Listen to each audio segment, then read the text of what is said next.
جیسے ہی وقاص کو پتہ چلا کہ اسے بلڈ کینسر کی آخری سٹیج ہے، اس نے اپنا سارا بینک بیلنس اور گھر بیوی کے نام کر دیا۔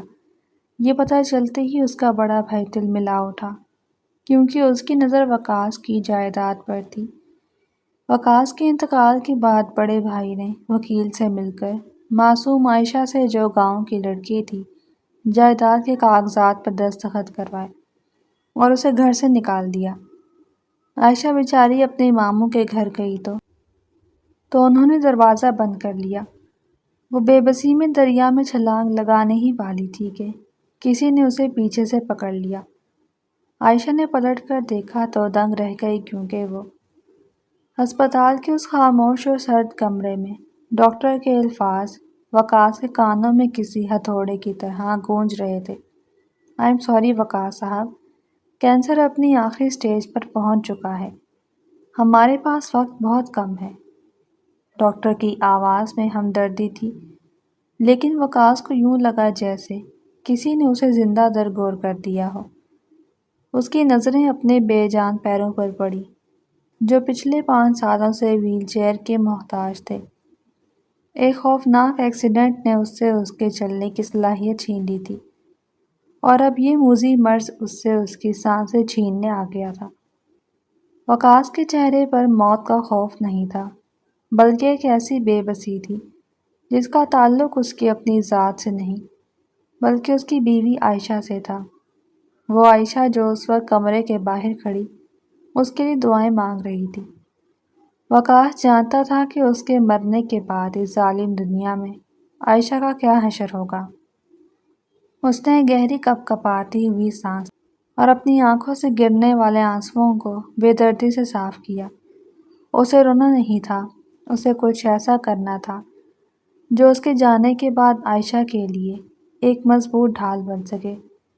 جیسے ہی وقاص وہیل چیئر پر باہر آیا، عائشہ تیزی سے اس کی طرف بڑھی۔ وہ کوئی بالکل ان پڑھ یا گنوار لڑکی نہیں تھی۔ اس نے BA کر رکھا تھا، مگر گاؤں کے خالص اور سادہ ماحول نے اسے شہر کی چالاکی اور مکاریوں سے کوسوں دور رکھا تھا۔ اس کی بڑی بڑی معصوم آنکھوں میں وقاص کے لیے سچی عقیدت اور محبت تھی۔ "کیا کہا ڈاکٹر صاحب نے؟ آپ ٹھیک تو ہو جائیں گے نا؟" عائشہ نے اس کا ہاتھ تھامتے ہوئے پوچھا۔ وقاص نے ایک کھوکھلی سی مسکراہٹ اپنے ہونٹوں پر سجائی اور بس اتنا کہا، "سب ٹھیک ہو جائے گا عائشہ، اللہ بہتر کرے گا۔" لیکن وقاص کا دل جانتا تھا کہ اب کچھ بھی ٹھیک نہیں ہونے والا۔ گھر واپسی کے پورے راستے وقاص خاموش رہا، اور اس کا ذہن ماضی کے ان تلخ حقائق کو کھنگالتا رہا جو آج اسے اس مقام تک لے آئے تھے۔ 5 سال پہلے جب وقاص کا ایکسیڈنٹ ہوا اور وہ ہمیشہ کے لیے معذور ہو گیا، تو اس کے بڑے بھائی سجاد نے ہمدردی کا لبادہ اوڑھ کر وقاص کا سارا پھلتا پھولتا بزنس اپنے کنٹرول میں لے لیا۔ سجاد کی نظر ہمیشہ سے وقاص کی دولت اور جائیداد پر تھی۔ وقاص کی معذوری کے بعد سجاد کو لگا کہ اب اس کا راستہ صاف ہو گیا ہے، لیکن اسے ڈر تھا کہ کہیں وقاص کسی ایسی خاندانی یا پڑھی لکھی شہری لڑکی سے شادی نہ کر لے جو کل کو جائیداد میں اپنا حصہ مانگنے کھڑی ہو جائے۔ اسی لیے سجاد نے بڑی ہوشیاری سے دور دراز کے ایک گاؤں سے عائشہ کا انتخاب کیا۔ سجاد کا خیال تھا کہ غریب گھرانے کی یہ لڑکی، جس نے بمشکل BA پاس کیا ہے اور جسے دنیا داری کا کوئی تجربہ نہیں، وہیل چیئر سے بندھے وقاص کی خدمت گزاری میں ہی اپنی زندگی گزار دے گی، اور وقاص کے مرنے کے بعد اسے 2 جوڑے کپڑوں میں گھر سے نکالنا نہایت آسان ہوگا۔ سجاد کی نظر میں عائشہ محض ایک بے زبان کٹ پتلی تھی جسے وہ جب چاہے راستے سے ہٹا سکتا تھا، لیکن سجاد یہ بھول گیا تھا کہ وقاص بے شک جسمانی طور پر معذور تھا، مگر اس کا ذہن اب بھی پوری طرح بیدار تھا۔ وقاص پچھلے کچھ عرصے سے محسوس کر رہا تھا کہ سجاد کا رویہ بدلتا جا رہا ہے۔ علاج کے لیے پیسے مانگنے پر سجاد اکثر ٹال مٹول سے کام لیتا، اور کمپنی کے کھاتوں میں ہیرا پھیری کے اشارے وقاص کو ملنا شروع ہو گئے تھے۔ اب جبکہ وقاص کو اپنی موت کا یقین ہو چکا تھا، اس نے فیصلہ کر لیا تھا کہ وہ سجاد کے ناپاک ارادوں کو خاک میں ملا دے گا۔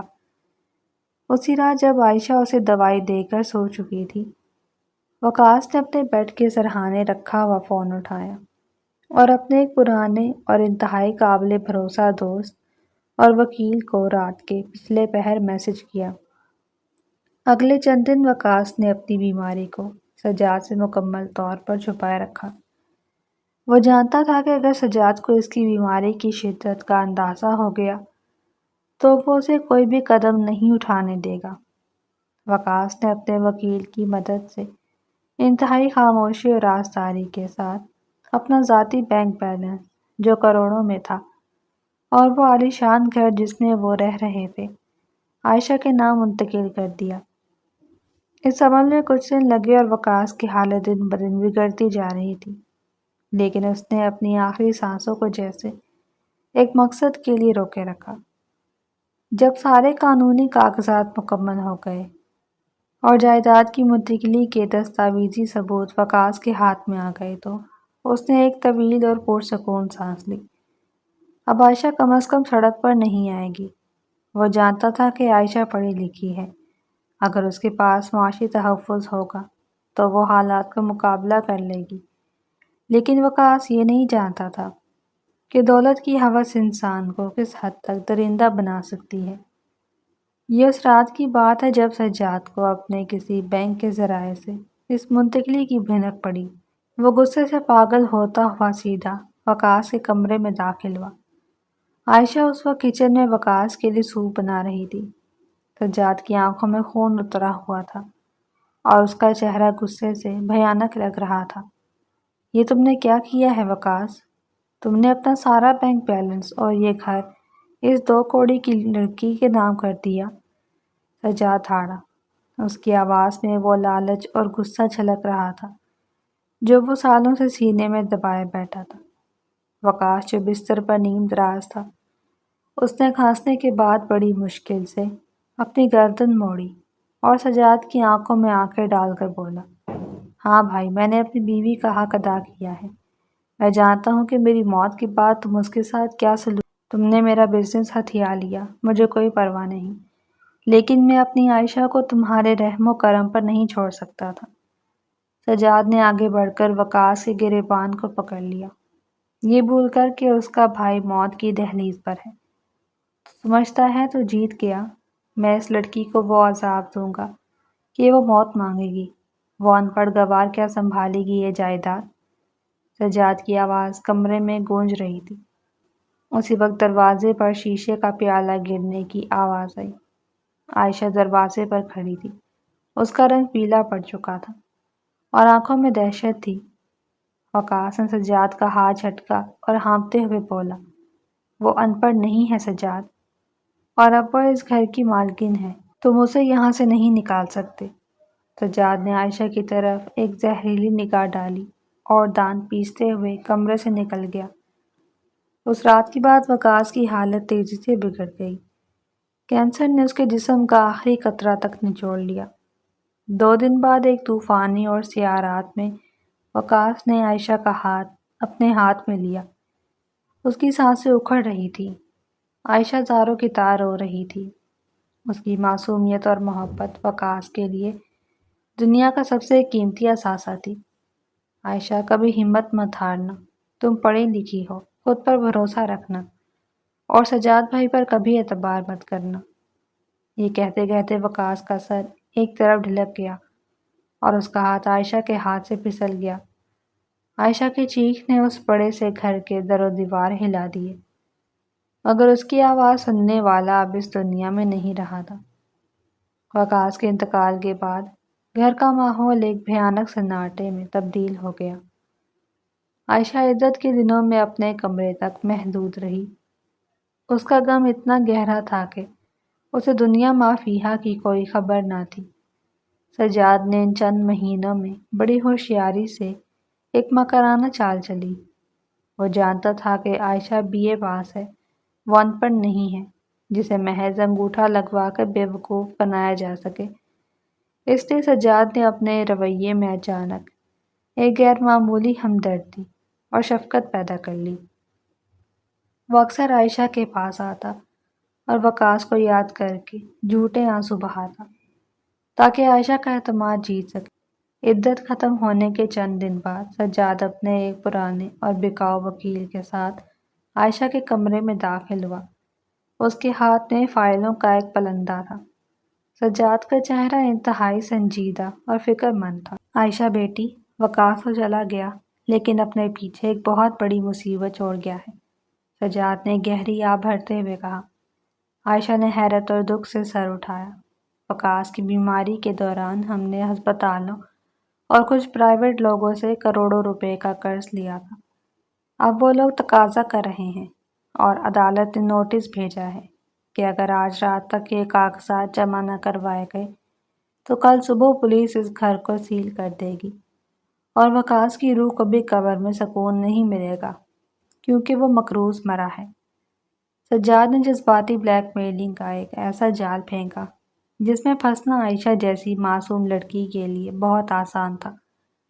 وکیل نے فائل آگے کی اور بولا، بی بی آپ چونکہ پڑھی لکھی ہیں خود پڑھ لیں، یہ فرنٹ پیج پر ہسپتال اور قرض خواہوں کی سیٹلمنٹ کی تفصیل ہے۔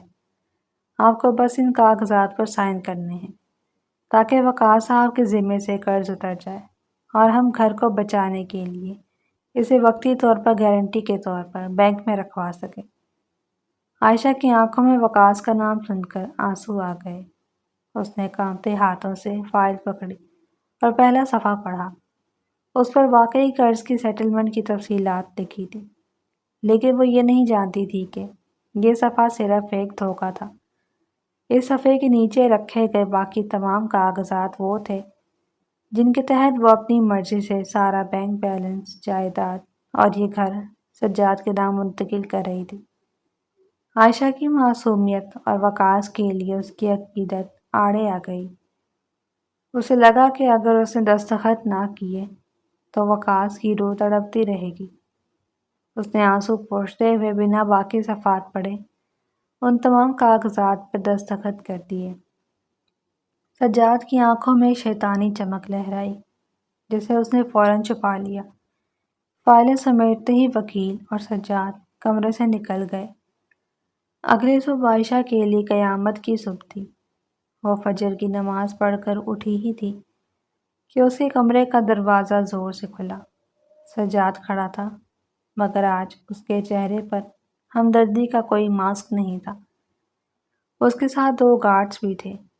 نکلو میرے گھر سے باہر، سجاد کی کڑکدار آواز کمرے میں گونجی۔ عائشہ سہم کر پیچھے ہٹی۔ سجاد بھائی، آپ یہ کیا کہہ رہے ہیں؟ عائشہ کی آواز خوف سے کانپ رہی تھی۔ بھائی کس کا؟ کل رات تو نے اپنی مرضی سے یہ گھر اور ساری دولت میرے نام کر دی ہے۔ اب تو اس گھر میں ایک بھکارن کی حیثیت بھی نہیں رکھتی۔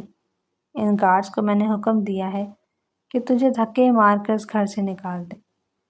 سجاد نے وحشت ناک قہقہا لگایا۔ عائشہ کو جیسے بجلی کا جھٹکا لگا۔ اسے یاد آیا وقاص کی آخری نصیحت، سجاد پر کبھی اعتبار مت کرنا۔ وہ سمجھ چکی تھی کہ اس کی شرافت اور معصومیت کا کتنا بھیانک فائدہ اٹھایا گیا ہے۔ گارڈز نے بے رحمی سے عائشہ کا بازو پکڑا اور اسے گھسیٹتے ہوئے سیڑھیوں سے نیچے لائے۔ عائشہ روتی رہی، گڑ گڑاتی رہی، دہائیاں دیتی رہی مگر اس عالیشان حویلی کی دیواریں گونگی ہو چکی تھیں۔ سجاد نے اسے مین گیٹ سے باہر پھینکوایا اور زور سے لوہے کا بڑا دروازہ بند کر دیا۔ دسمبر کی ٹھٹھرتی ہوئی صبح، سرد ہوائیں چل رہی تھیں اور عائشہ کے پاس سوائے ان کپڑوں کے جو اس نے پہن رکھے تھے کچھ نہیں تھا۔ وہ سڑک پر اکیلی بے آسرا کھڑی تھی۔ اس کے ذہن میں صرف ایک ہی نام ابھرا، اس کے سگے ماموں کا جو شہر کے دوسرے کنارے پر رہتے تھے۔ عائشہ نے پیدل ہی وہ لمبا اور کٹھن سفر شروع کیا۔ کئی گھنٹوں کی ذلالت اور ٹھوکریں کھانے کے بعد جب وہ شام کے دھندلکے میں اپنے ماموں کے دروازے پر پہنچی تو اس کے پاؤں چھالوں سے بھر چکے تھے۔ اس نے روتے ہوئے دروازہ کھٹکھٹایا۔ ماموں نے دروازہ کھولا تو سامنے عائشہ کو اس خستہ حالی میں دیکھ کر حیران رہ گئے۔ عائشہ نے روتے ہوئے سجاد کے ظلم کی پوری داستان سنائی۔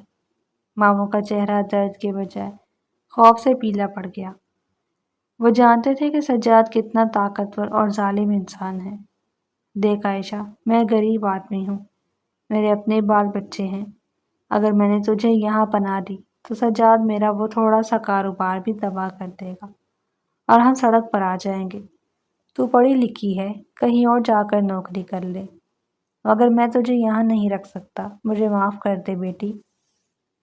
اور اس کے ساتھ ہی ماموں نے بے دردی سے دروازہ عائشہ کے منہ پر بند کر دیا۔ دروازے کی وہ ٹھک کی آواز عائشہ کے دل پر کسی ہتھوڑے کی طرح لگی۔ دنیا کے اس آخری دروازے کے بند ہونے نے عائشہ کے اندر جینے کی رہی سہی رمق بھی ختم کر دی۔ رات کا اندھیرا گہرا ہو چکا تھا، سردی سے اس کا وجود کانپ رہا تھا اور بھوک پیاس سے اس کی آنکھوں کے آگے اندھیرا چھا رہا تھا۔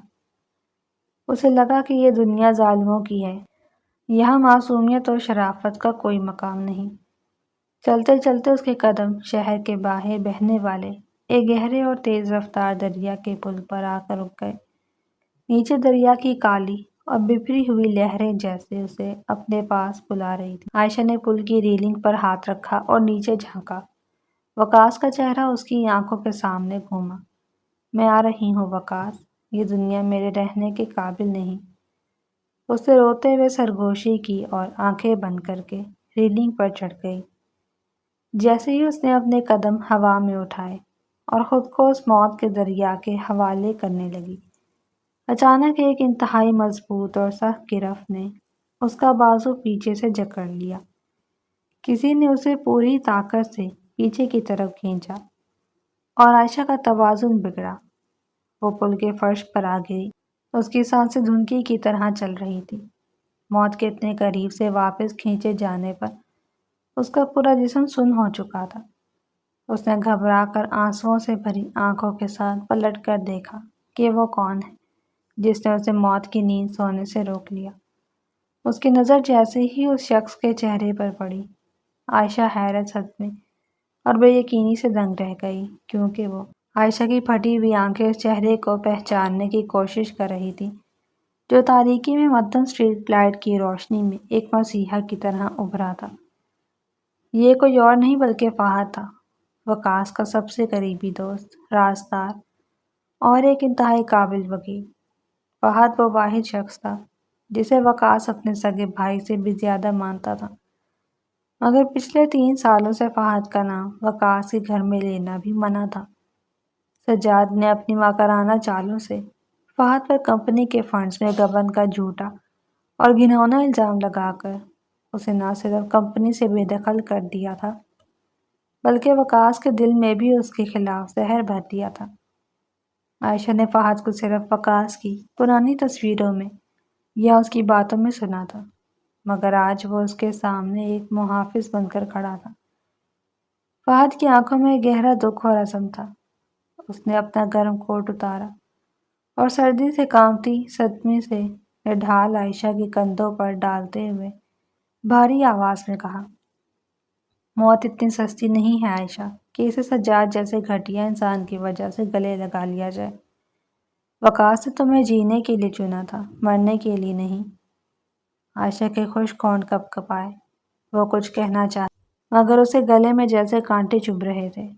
فہد اسے سہارا دے کر اپنی گاڑی تک لایا اور اسے پچھلی سیٹ پر بٹھا کر ہیٹر آن کر دیا۔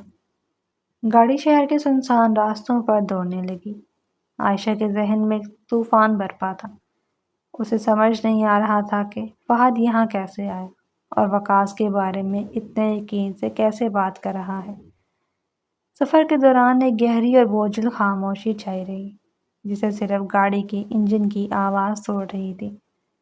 فہد نے گاڑی شہر سے دور ایک پرسکون اور محفوظ علاقے میں واقع ایک چھوٹے مگر خوبصورت گھر کے سامنے روکی۔ یہ فہد کا اپنا سیف ہاؤس تھا جہاں تک سجاد کی پہنچ ناممکن تھی۔ فہد نے عائشہ کو اندر لا کر صوفے پر بٹھایا اور اس کے لیے گرم کافی کا مگ لے کر آیا۔ کافی کی گرمائش نے عائشہ کے سن ہوتے وجود میں تھوڑی سی جان ڈالی تو اس کے اندر چھپا ہوا لاوا آنسوؤں کی صورت میں بہہ نکلا۔ وہ پھوٹ پھوٹ کر رونے لگی، اپنی بے بسی پر، وقاص کی موت پر۔ سجاد کے دھوکے پر اور اپنے ماموں کی بے حسی پر۔ فہد اسے خاموشی سے روتے ہوئے دیکھتا رہا۔ وہ جانتا تھا کہ اس وقت اس کا رونا ضروری ہے تاکہ اس کے اندر کا زہر باہر نکل سکے۔ جب عائشہ کا گریہ کچھ کم ہوا تو فہد نے اپنے بریف کیس سے ایک سرخ رنگ کی موٹی فائل نکالی اور اسے مزید پرکھتے ہوئے ایک گہری سانس لی۔ عائشہ، جو تم جانتی ہو وہ صرف ایک جھوٹا سراب ہے، ایک ایسا دھوکہ ہے جو سجاد نے تم پر کیا، لیکن جو تم نہیں جانتی وہ ایک ایسی حقیقت ہے جو سجاد کی دنیا ہلا کر رکھ دے گی۔ عائشہ نے سرخ اور سوجی ہوئی آنکھوں سے فہد کی طرف دیکھا۔ اس کی نظروں میں ہزاروں سوال تھے۔ فہد نے فائل کھولتے ہوئے کہنا شروع کیا، تمہیں لگتا ہے کہ سجاد نے مجھے وقاص سے دور کر دیا تھا؟ تمہیں لگتا ہے کہ وقاص کو سجاد کی اصلیت کا علم نہیں تھا؟ وقاص معذور ضرور تھا عائشہ، مگر اس کا دماغ سجاد کی سوچ سے 100 گنا زیادہ تیز تھا۔ جس دن سجاد نے مجھ پر گبن کا الزام لگایا، وقاص اسی دن سمجھ گیا تھا کہ سجاد کی نظریں اس کی پوری سلطنت پر ہیں۔ وقاص نے ظاہری طور پر مجھے خود سے دور کر دیا تاکہ سجاد کو یقین ہو جائے کہ وہ جیت گیا ہے، مگر در حقیقت ہم پچھلے 3 سالوں سے سجاد کے خلاف ایک ایسا جال بن رہے تھے جس میں آج وہ خود اپنے پیروں سے پھنس چکا ہے۔ عائشہ کی آنکھوں میں حیرت کی ایک نئی لہر دوڑ گئی۔ اس کا دل تیزی سے دھڑکنے لگا۔ فہد نے ایک کاغذ عائشہ کے سامنے کیا جس پر وقاص کے دستخط تھے۔ وقاص جانتا تھا کہ اس کے مرنے کے بعد سجاد تمہیں کبھی چین سے نہیں جینے دے گا۔ وہ جانتا تھا کہ سجاد کسی نہ کسی طرح دھوکے سے تم سے کاغذات پر سائن کروائے گا۔ اس لیے وقاص نے اپنی بیماری کا پتہ چلنے کے فوراً بعد میری مدد سے اپنی تمام اصلی جائیداد، کمپنی کے شیئرز، قیمتی اثاثے اور بینک بیلنس ایک خفیہ ٹرسٹ، وقاص میموریل ٹرسٹ کے نام منتقل کر دیے تھے۔ یہ منتقلی اتنی خفیہ اور قانونی طور پر اتنی مضبوط تھی کہ سجاد کا خریدا ہوا کوئی بھی وکیل اسے ڈھونڈ نہیں سکتا تھا۔ عائشہ کا دماغ یہ سب سن کر چکرا رہا تھا۔ اس نے کانپتی ہوئی آواز سے پوچھا، تو پھر وہ کیا تھا جو سجاد نے رات کے اندھیرے میں مجھ سے سائن کروایا؟ وہ گھر، وہ بینک اکاؤنٹس؟ فہد کے چہرے پر ایک سرد اور فاتحانہ مسکراہٹ ابھری۔ اس نے میز پر ہاتھ مارتے ہوئے کہا، وہ وقاص کا ماسٹر اسٹروک تھا۔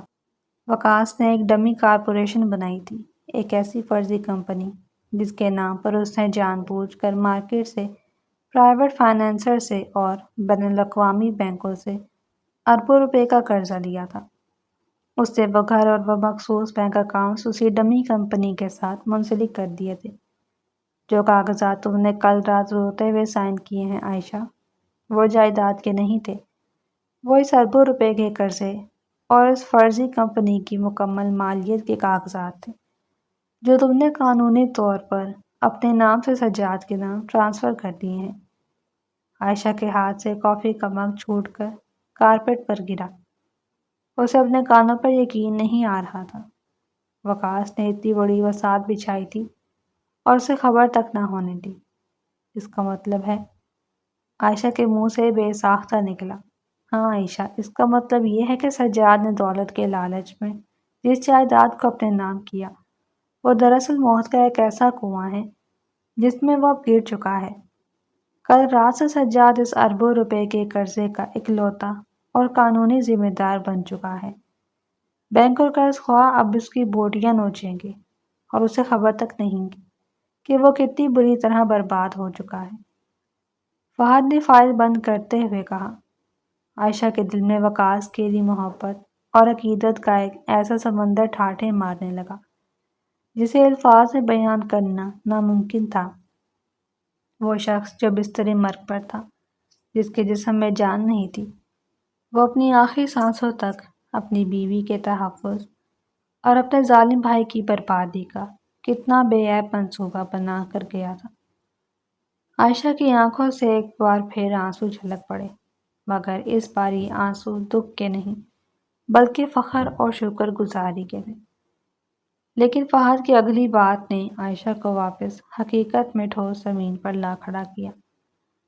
فہد سنجیدہ ہو گیا اور اس نے عائشہ کی آنکھوں میں سیدھا دیکھتے ہوئے کہا، اگر وقاص نے ایک شرط رکھی تھی عائشہ، خفیہ ٹرسٹ میں موجود وقاص کی اصل دولت، اس کی اصل سلطنت، جس کی مالیت اربوں میں ہے، وہ تمہیں یوں ہی تشتری میں رکھ کر نہیں دی جائے گی۔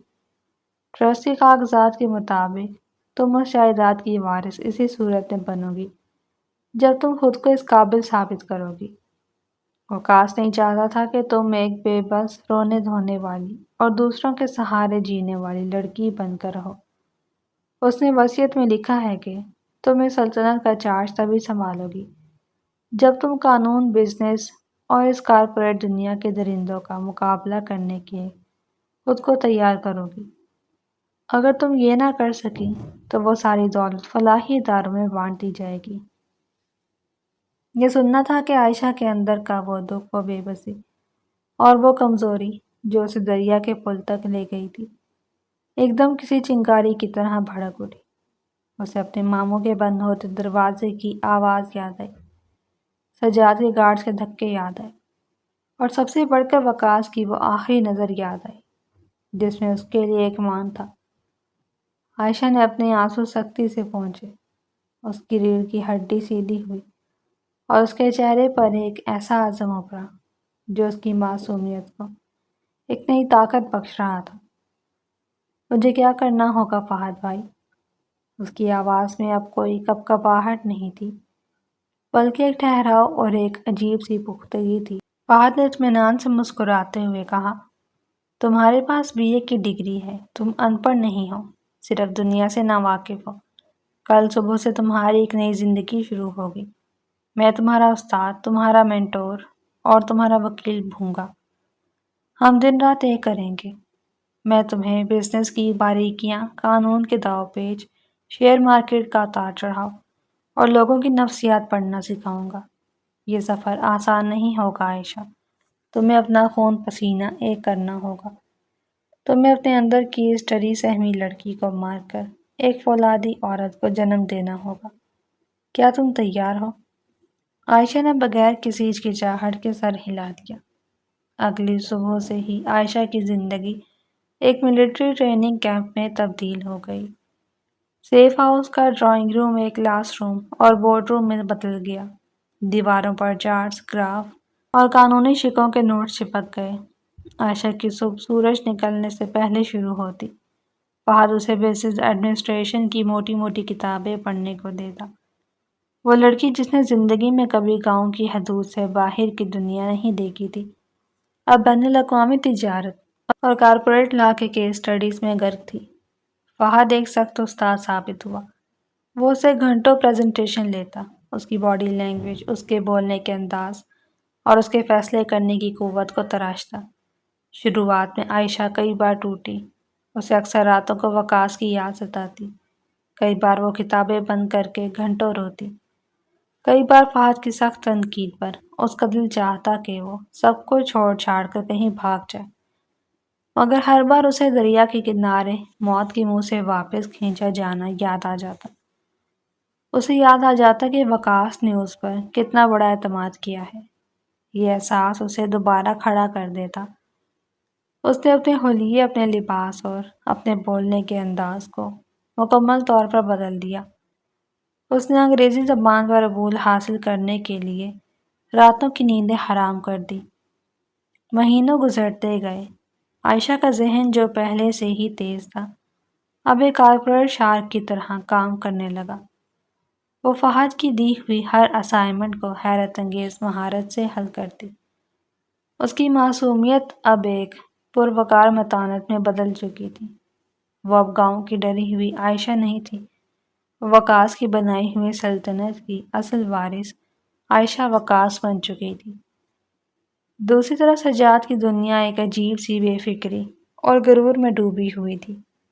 عائشہ کو گھر سے نکالنے کے بعد اس نے شاندار پارٹیاں کی، اپنے حلقے کے لوگوں میں اپنی طاقت کا لوہا منوایا، اور وقاص کو عالیشان گھر میں اپنے خاندان کے ساتھ ایک بادشاہ کی طرح رہنے لگا۔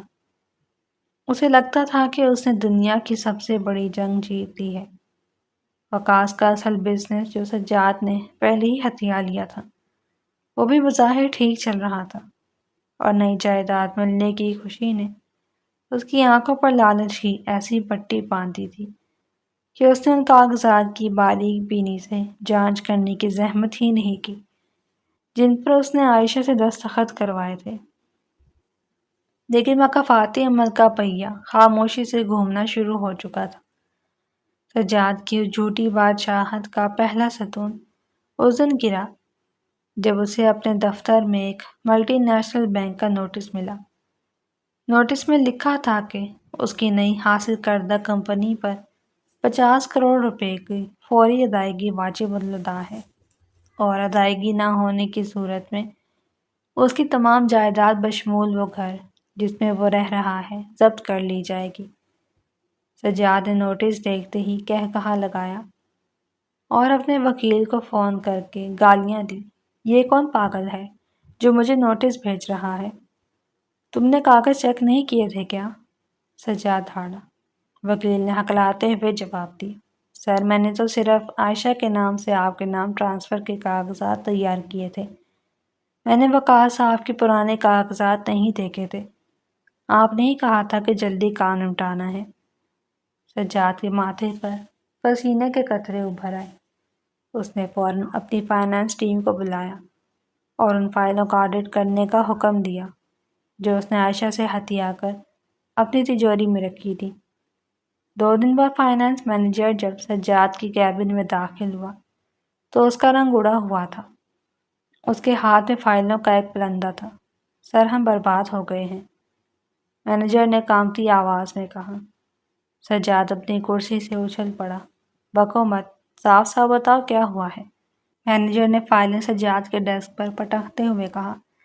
سر جو جائیداد اور کمپنی آپ نے اپنی بھابھی سے اپنے نام کروائی ہے وہ ایک کھوکھلا کھول ہے۔ وقاص صاحب نے مرنے سے پہلے اس کمپنی کے نام پر مارکیٹ کی خطرناک ترین سود خوروں اور غیر ملکی بینکوں سے اربوں روپے کا قرض لیا تھا، اور وہ سارا پیسہ کہاں گیا اس کا کوئی ریکارڈ نہیں ہے۔ اب چونکہ آپ قانونی طور پر اس کمپنی کے 100% مالک ہیں، اس لیے وہ سارا قرضہ بما اس کے خوفناک سود کے اب آپ کے ذمہ ہے۔ ہمارے پاس اتنا پیسہ نہیں ہے سر، اگر ہم اپنا سب کچھ بھی بیچ دیں تب بھی اس قرضے کا آدھا حصہ بھی ادا نہیں کر پائیں گے۔ بینکوں نے ہماری اصلی کمپنی کے اکاؤنٹس بھی فریز کرنے کی درخواست دے دی ہے کیونکہ آپ دونوں کمپنیوں کے ڈائریکٹر ہیں۔ سجاد کو لگا جیسے کسی نے اس کے دماغ پر بھاری ہتھوڑا مارا ہو۔ اس کی آنکھوں کے آگے اندھیرا چھا گیا۔ وہ لڑکھڑا کر اپنی کرسی پر گرا۔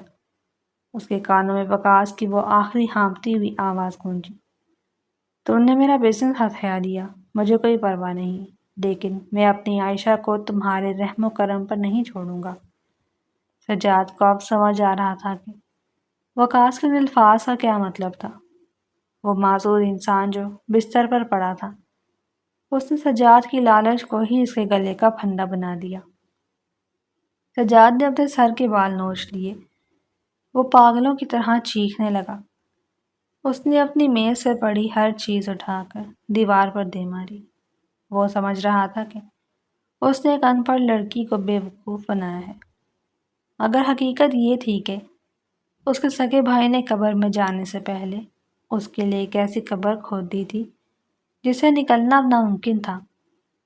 سجاد کا زوال شروع ہو چکا تھا۔ آنے والے ہفتوں میں اس کا گھر، اس کی گاڑیاں اور اس کا پرانا بزنس سب کچھ داؤ پر لگ گیا۔ اس کے گھر کے باہر روزانہ قرض خواہوں کی لائنیں لگنے لگی۔ اس کی راتوں کی نیند اور دن کا سکون غارت ہو گیا۔ وہ در در کی ٹھوکریں کھا رہا تھا، وکلا کے ترلے کر رہا تھا، مگر قانون کے شکنجے اتنے مضبوط تھے کہ فرار کا کوئی راستہ نہیں تھا۔ وقاص کی بچھائی ہوئی بساط پر سجاد اپنے ہی غرور اور ہوس کا شکار ہو کر مات کھا چکا تھا، جبکہ دوسری طرف عائشہ اپنے علم، محنت اور فہد کی رہنمائی میں اپنے آپ کو اس تخت کے لیے تیار کر رہی تھی جو دراصل اس کا حق تھا۔ وہ اب راکھ سے اٹھنے والی ایک ایسی چنگاری بن چکی تھی جو بہت جلد ایک شعلہ بن کر سجاد کے سامنے آنے والی تھی۔ ایک ایسا شعلہ جس کی تپش سجاد کو عمر بھر یاد رہنے والی تھی۔ وہ دن اب دور نہیں تھا جب سجاد کو اپنے کیے کی پوری قیمت چکانی تھی اور عائشہ کو وہ سب کچھ واپس لینا تھا جو اسے چھینا گیا تھا۔ یہ تبدیلی کا وہ سفر تھا جس نے ایک بے بس لڑکی کو وقت کا طاقتور ترین مہرہ بنا دیا تھا۔ یہ مکافات عمل کی ایک ایسی شروعات تھی جس نے ثابت کر دیا تھا کہ ظلم کی رات کتنی طویل کیوں نہ ہو، سچائی اور انصاف کی صبح آخر کار طلوع ہو کر رہتی ہے۔ عائشہ کا ہر قدم اب ایک سوچی سمجھی حکمت عملی کے تحت اٹھ رہا تھا اور اس کی نگاہیں اپنی منزل پر پوری طرح مرکوز تھیں۔ وہ اب کسی رحم یا ترس کی محتاج نہیں تھی، بلکہ وہ خود قانون اور انصاف کا روپ دھار چکی تھی۔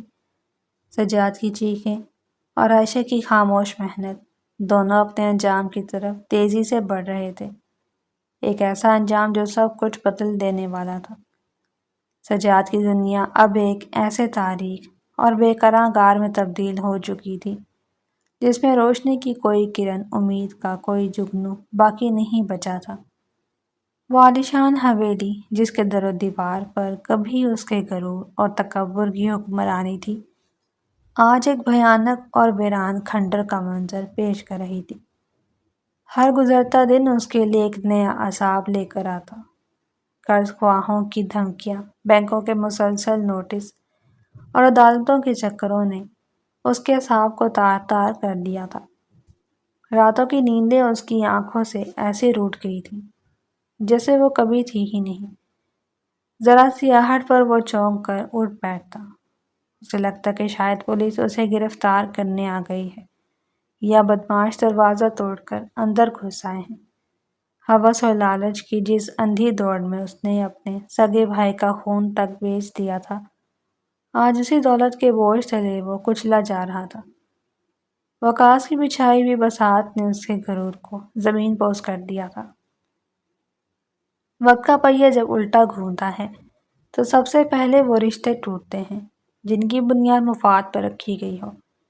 سجاد پر جب بربادی کے بادل گہرے ہوئے تو سب سے پہلا وار اس کے اپنے گھر والوں نے کیا۔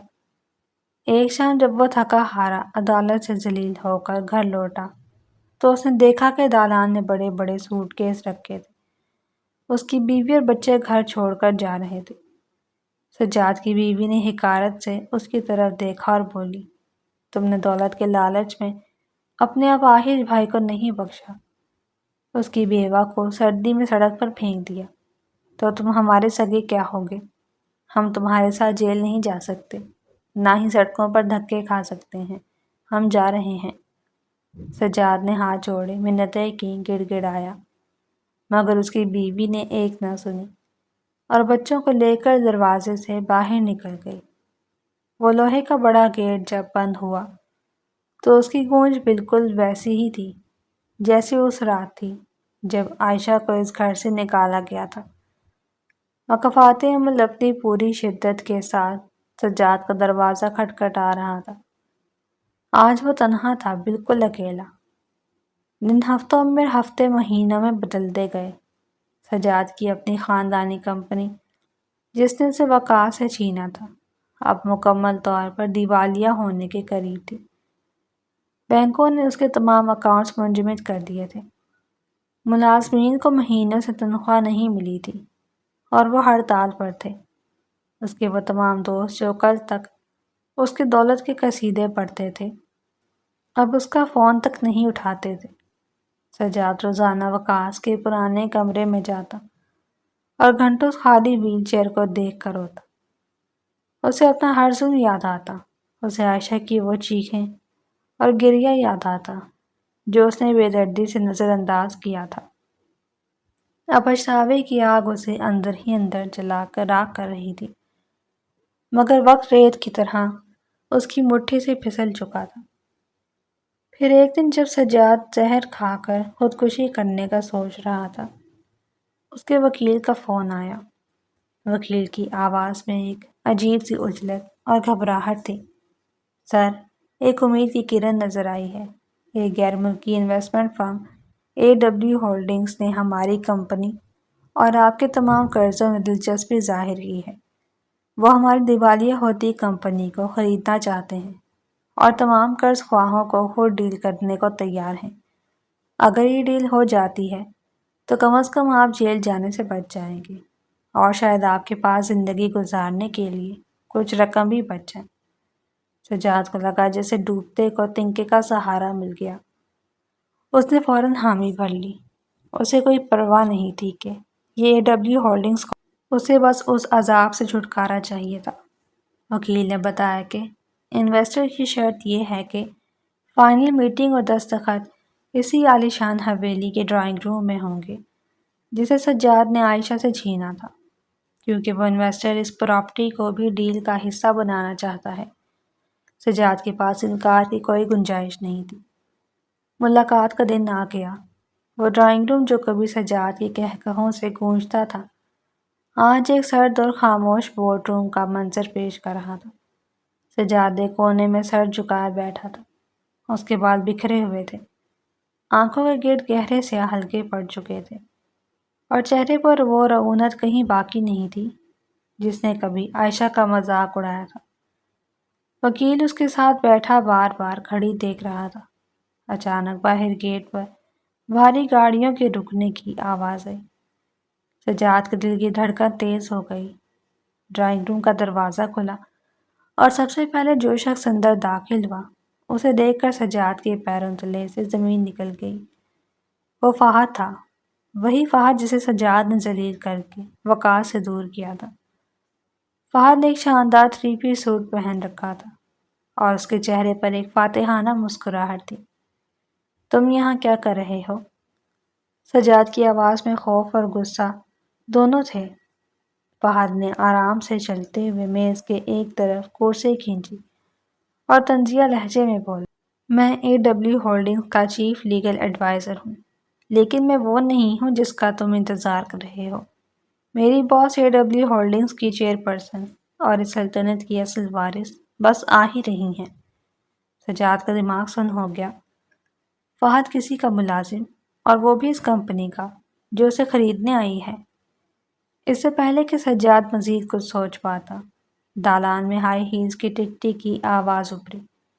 یہ آواز بہت پرسکون، نپی تلی اور انتہائی پروقار تھی۔ ڈرائنگ روم کے دروازے پر ایک وجود نمودار ہوا۔ سجاد کی آنکھیں حیرت، صدمے اور ناقابل یقین دہشت سے پھٹ گئیں۔ دروازے پر کھڑی عورت نے ایک انتہائی نفیس اور ماڈرن بزنس سوٹ پہن رکھا تھا۔ اس کے چہرے پر ایک ایسا جاہ و جلال اور اعتماد تھا جو کسی ملکہ کا ہوتا ہے۔ اس کی آنکھوں میں وہ ڈری سہمی معصومیت نہیں تھی، بلکہ ایک ایسا ٹھہراؤ تھا جو طوفانوں کو مات دے سکتا تھا۔ یہ کوئی اور نہیں، عائشہ تھی، وہ گاؤں کی ان پڑھ سمجھی جانے والی لڑکی جسے سجاد نے کچرے کے ڈبے کی طرح گھر سے باہر پھینکوایا تھا۔ آج ایک ارب پتی سرمایہ دار اور اسی قسمت کی مالکن بن کر اس کے سامنے کھڑی تھی۔ سجاد کو لگا جیسے کسی نے اس کا گلا گھونٹ دیا ہو۔ اس کا سانس سینے میں اٹک گیا۔ وہ کچھ بولنا چاہتا تھا لیکن اس کے ہونٹ صرف کپ کپا کر رہ گئے۔ عائشہ آہستہ قدموں سے چلتی ہوئی آئی اور میز کی سب سے بڑی کرسی جو کبھی سجاد کی ہوا کرتی تھی پر آ کر بیٹھ گئی۔ اس نے فائلیں میز پر رکھی اور اپنی گہری اور پرسکون نگاہیں سجاد کے پسینے سے شرابور چہرے پر گاڑ دی۔ کمرے میں موت جیسی خاموشی چھا گئی۔ کیسے ہو سجاد بھائی؟ عائشہ کی آواز میں کوئی غصہ، کوئی چیخ پکار نہیں تھی، بلکہ ایک ایسا برفانی سکون تھا جو سجاد کی ہڈیوں تک میں اتر گیا۔ مجھے پہچاننے میں مشکل تو نہیں ہو رہی، میں وہی 2 کوڑی کی لڑکی ہوں جس سے آپ نے دسمبر کی اس ٹھٹھرتی رات کو اس دروازے سے دھکے مار کر نکالا تھا، جس رات میرا شوہر اور آپ کا سگا بھائی اس دنیا سے رخصت ہوا تھا۔ سجاد کا پورا جسم کانپنے لگا۔ وہ کرسی سے گرا اور سیدھا عائشہ کے قدموں میں آ بیٹھا۔ اس کا غرور، اس کی انا، اس کا تکبر، سب کچھ ریت کی طرح بکھر چکا تھا۔ مجھے معاف کر دو عائشہ، میں اندھا ہو گیا تھا، مجھ پر شیطان سوار تھا۔ میں نے اپنے بھائی کے ساتھ ظلم کیا، تمہارے ساتھ زیادتی کی۔ مجھے جیل مت بھجوانا عائشہ، مجھ پر رحم کرو۔ سجاد چاروں کی طرح رو رہا تھا، ایک بچے کی طرح بلک بلک کر۔ وہ گڑ گڑا رہا تھا، اپنے ہی بال نوچ رہا تھا۔ عائشہ نے اسے اپنے قدموں میں گرے دیکھا تو اس کی آنکھوں کے سامنے وہ منظر گھوم گیا جب وہ اپنے ماموں کے دروازے پر اسی طرح رو رہی تھی اور دنیا نے اس کے لیے اپنے دروازے بند کر دیے تھے۔ اسے وہ پل یاد آیا جہاں وہ موت کو گلے لگانے والی تھی۔ اگر آج عائشہ چاہتی تو سجاد کو جیل کی چکی پیسنے کے لیے بھجوا سکتی تھی۔ وہ چاہتی تو اسے اسی طرح سڑک پر دھکے کھانے کے لیے چھوڑ سکتی تھی، مگر عائشہ نے وقاص کی وہ آخری نظر نہیں بھلائی تھی جس میں انتقام نہیں بلکہ صرف انصاف کی روشنی تھی۔ عائشہ نے فہد کو اشارہ کیا۔ فہد نے آگے بڑھ کر سجاد کو بازو سے پکڑا اور کرسی پر بٹھایا۔ عائشہ نے میز پر رکھی ڈیل کی فائل کھولی اور ایک قلم سجاد کے سامنے رکھ دیا۔ سجاد بھائی، تم نے مجھ سے دھوکے سے ان کاغذات پر سائن کروائے تھے جو میری موت کا پروانہ تھے، لیکن آج میں تم سے پورے ہوش و حواس میں ان کاغذات پر سائن کروا رہی ہوں جو تمہیں زندگی کی بھیک دیں گے۔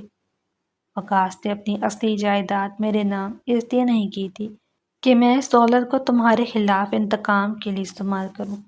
اس نے یہ سب اس لیے کیا تاکہ میں خود کو اس قابل بناؤں کہ تمہاری آنکھوں میں آنکھیں ڈال کر تمہیں یہ بتا سکوں کہ دولت کی ہوس انسان کو کتنا اندھا کر دیتی ہے۔ سجاد روتے ہوئے عائشہ کے الفاظ سن رہا تھا۔ اس کے اندر کا ہر خلیہ شرمندگی سے پانی پانی ہو رہا تھا۔ عائشہ نے اپنی بات جاری رکھی۔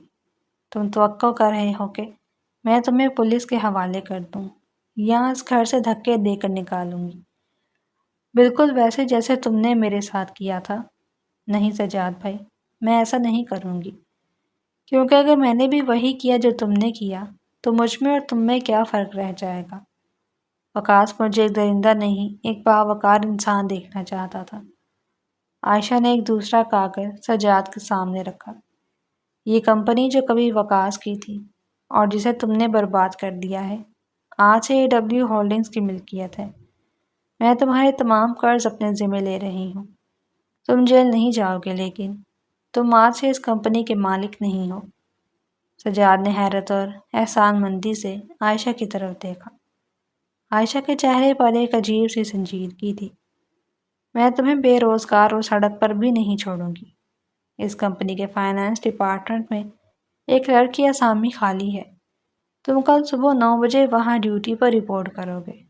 تم اسی کمپنی میں جہاں تم بادشاہ بن کر بیٹھے تھے اب بھی کام ملازم کی طرح کام کرو گے۔ تم ہر مہینے اپنی محنت کی تنخواہ لو گے اور اس سے اپنی بیوی بچوں کو واپس لا کر ان کا پیٹ پالو گے۔ تمہیں احساس ہونا چاہیے کہ محنت کی روٹی کی کیا قیمت ہوتی ہے اور غریب کا درد کیا ہوتا ہے۔ یہ تمہارا انجام نہیں ہے سجاد بھائی، یہ تمہاری سزا ہے اور یہی تمہاری اصلاح کا موقع ہے۔ سجاد کے لیے یہ فیصلہ موت سے بھی زیادہ کڑا تھا۔ وہ اسی دفتر میں انہی ملازمین کے سامنے جن پر وہ حکم چلاتا تھا اب ایک معمولی کلرک بن کر جائے گا۔ اس کی انا کے لیے یہ سب سے بڑی شکست تھی، لیکن اس کے پاس اور کوئی راستہ نہیں تھا۔ اس نے کانپتے ہاتھوں سے قلم اٹھایا اور تمام کاغذات پر دستخط کر دیے۔ اس نے ایک نظر عائشہ کو دیکھا جو اب ایک دیوی کی طرح لگ رہی تھی جس نے اسے مار کر بھی زندہ چھوڑ دیا تھا۔ سجاد نے اپنے آنسو پوچھے، سر جھکایا اور بوجھل قدموں کے ساتھ اس ڈرائنگ روم سے باہر نکل گیا۔ وہ جانتا تھا کہ اب اس کی باقی ماندہ زندگی اپنے گناہوں کا کفارہ ادا کرنے میں ہی گزرے گی۔ کمرے میں اب صرف فہد اور عائشہ رہ گئے تھے۔ فہد نے عائشہ کی طرف دیکھا۔ اس کی آنکھوں میں شدید احترام اور فخر تھا۔ وقاص آج اگر تمہیں دیکھ سکتا تو وہ بہت خوش ہوتا عائشہ۔ تم نے نہ صرف اس کی سلطنت کو بچایا بلکہ تم نے اسے غرور میں ڈوبے بھائی کو وہ سبق سکھایا جو کوئی کتاب نہیں سکھا سکتی۔ عائشہ نے ہلکی سی مسکراہٹ کے ساتھ فہد کو دیکھا۔ یہ سب آپ کی محنت ہے فہد بھائی۔ آپ نے مجھے اس قابل بنایا کہ میں وقاص کے خواب کو شرمندہ تعبیر کر سکوں۔ کچھ دن بعد شہر کے خاموش اور سرسبز قبرستان میں، جہاں ہوائیں ایک عجیب سا سکون لیے چل رہی تھی، عائشہ وقاص کی قبر کے پاس کھڑی تھی۔ اس نے سفید لباس پہن رکھا تھا اور اس کے چہرے پر ایک روحانی اطمینان تھا۔ اس نے قبر پر سرخ گلاب کی پتیاں نچھاور کی اور اپنے ہاتھ دعا کے لیے اٹھا دیے۔ اس کے ذہن میں وہ تمام سفر ایک فلم کی طرح چل رہا تھا۔ اسپتال کا وہ سرد کمرہ، وقاص کی آخری سانسیں، سجاد کا دھوکہ، سرد رات کی وہ ٹھوکریں، موت کے پل پر فہد کا اسے واپس کھینچنا، اور پھر وہ طویل کٹھن راتیں جب اس نے کتابوں کو اپنا اوڑھنا بچھونا بنا لیا تھا۔ آج وہ سفر اپنے اختتام کو پہنچ چکا تھا۔ میں نے اپنا وعدہ پورا کر دیا وقاص، عائشہ نے دل ہی دل میں سرگوشی کی۔ میں نے خود کو ٹوٹنے نہیں دیا۔ تم نے مجھ پر جو اعتبار کیا تھا، میں نے اس کی لاج رکھ لی۔ سجاد بھائی کو ان کے کیے کی سزا مل گئی، مگر میں نے ان کے ہاتھ سے وہ نہیں چھینا جو انہیں انسان بنائے رکھے، محنت۔ تم سچ کہتے تھے وقاص، دولت تو آنی جانی چیز ہے، اصل وراثت انسان کا اپنا کردار ہوتا ہے، اور آج میرا کردار اتنا مضبوط ہے کہ دنیا کی کوئی آندھی اسے نہیں گرا سکتی۔ ایک ٹھنڈی ہوا کا جھونکا آیا اور عائشہ کے بالوں کو چھوتا ہوا گزر گیا، جیسے وقاص کی روح اس کے الفاظ پر مسکرا رہی ہو اور اسے اپنی دعاؤں کے سائے میں لے رہی ہو۔ عائشہ نے ایک آخری نظر قبر کے کتبے پر ڈالی۔ اس کی آنکھوں میں اب آنسو نہیں تھے، بلکہ ایک چمکتی ہوئی روشنی تھی۔ وہ پیچھے مڑی اور قبرستان کے راستے پر چلنے لگی۔ اس کے قدموں میں ایک ایسا وقار تھا جو صرف ان لوگوں کا ہوتا ہے جو آگ کے دریا سے گزر کر کندن بن جاتے ہیں۔